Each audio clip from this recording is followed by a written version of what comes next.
ધોમ ધખતો તડકો છે. વગડાની અંદર એક મોટો પથ્થરો છે અને ત્યાં એક મૂર્તિ કંડારનારો એક ઘડવૈયો એક શિલ્પકાર બેઠો છે.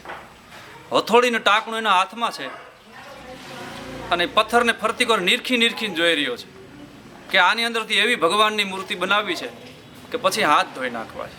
પછી આવી મૂર્તિ ભૂતોનો ભવિષ્યથી કોઈ ભગવાનની ઠાકોરજીની બનાવી ન કે એવી મૂર્તિ મારે આની અંદરથી કંડારવી છે, એવો મને પથ્થરો મળ્યો છે.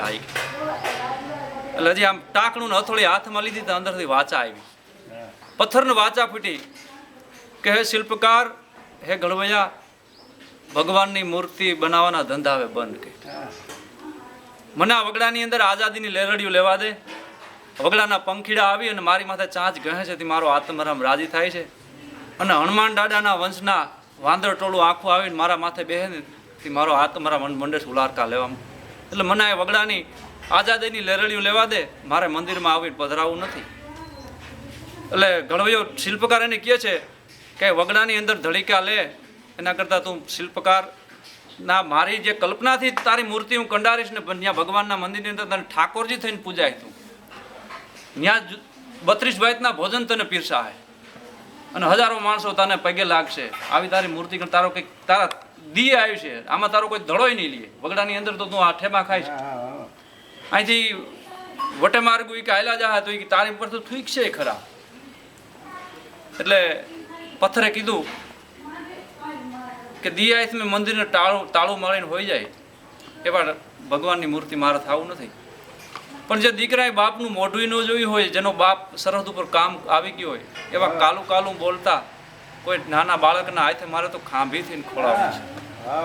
કોઈ મરદ બાપનો દીકરો એ મને એનો સિંદૂરનું લેપન કરતો હોય તો મારો આત્મા રાજી થાય.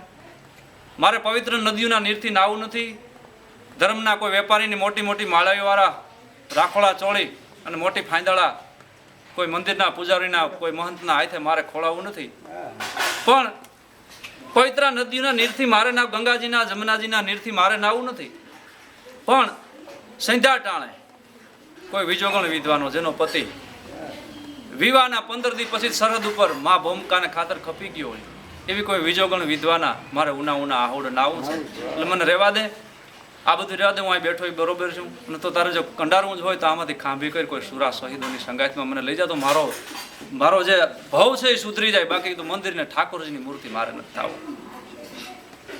મારે હોમ હવન કે જગન જાપથી પધરાવું નથી.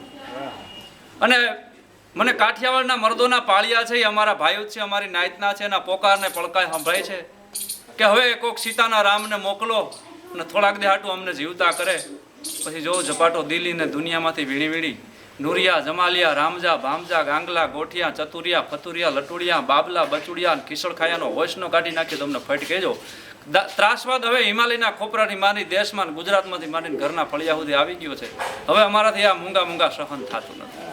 હવે કોઈક સીતાના રામને મોકલો ને થોડાક દે હાટું અમને જીવતા કરે. પછી જોઉં ઝપાટો ત્રાસવાદનો મૂળનો કાઢી નાખી તો અમને ફટ કહેજો.